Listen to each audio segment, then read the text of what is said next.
Hello, you're watching Videowave. I'm Dawn Eden, and I'm very proud to have as my guest today Robert Ashley, composer of many operas and musical pieces.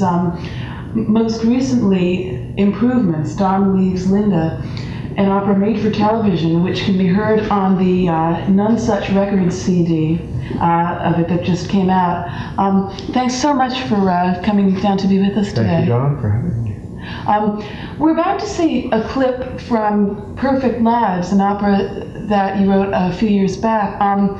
The clip we're going to see is from a segment called The Church. Yeah, Perfect Lives is 7 half-hour episodes, and this is the 6th. This is the sort of like the next to the last is the most what do you call it, intense, or the most sort of rampant. You know, it was produced for Channel 4 in Great Britain, and it was produced by The Kitchen in New York City. Now, in this clip, viewers are going to get an idea of what people have been talking and writing about in terms of what's very unique and original in your style of operas, that you have many different subtexts and themes going on at the same time. Now, as a student of Marshall McLuhan's writings, I'm very interested in this because, you know, your music is so intense, and yet I wonder, don't you think that by making these operas for television, that the intensity gets diluted somehow from people seeing it on TV, from the medium? Oh, I don't think so. I think it is more intense on television because you can have pictures of ideas at the same time that you have sounds of ideas. You can have 2 or 3 things all going on at the same time. I agree with you, but the problem is that when you have that kind of sensory overload, the viewer becomes a zombie. It just doesn't feel.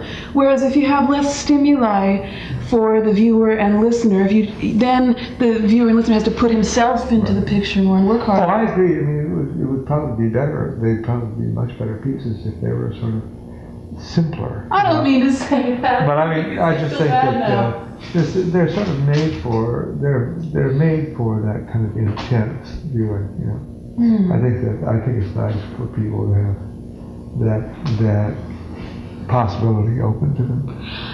It's very current. It's very happening. I'm sure that this has been an influence on, you know, MTV, which is like the god of I think so. Yeah, I think that MTV. I think a lot of people watch Perfect Lives. My question is, isn't it almost like an opiate, like a sort of numbing drug? Because I think the answer is yeah. It is. It's supposed to be. Yeah, it's supposed to be. Yeah. I think it makes. I think if you watch it, it sort of dulls your senses. Wow, and you like that? I think it's supposed to be that too. Wow, that's a very different function than the function that operas had in the past, wouldn't you say? I don't know. I wasn't in the past. I don't know very much about operas in the past. Then why do you use the word opera to describe what you do? I think it's because everybody else uses it, and so I just go along with that idea. So, from what it sounds like you just do what you have fun doing and what excites you personally without thinking. Well, I work with a great band. I mean, Tom is, you know, I have Tom Buckner. Tom Buckner, and there are 7 singers in my ensemble now, and we do these pieces that, for want of a better word, are called operas. And we do them all over the world, and we have a lot of fun doing them. And it's just, I don't know, it's a lot of, it's very good as a way of thinking about your work, to work with your friends and get like really wonderful performances.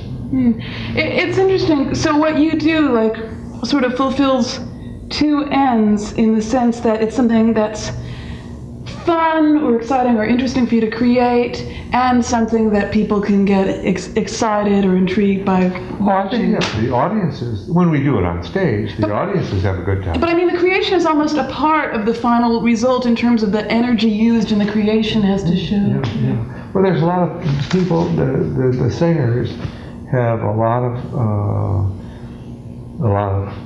things that they can do to the music to make themselves, more important. And you give them a lot of latitude. Yeah, their performance, and the audiences are certainly happy, and so it's a lot of fun. You're going to see, you, the viewer, are going to see an example of this now. Here's the church from the opera for television, Perfect Lives. Thank you.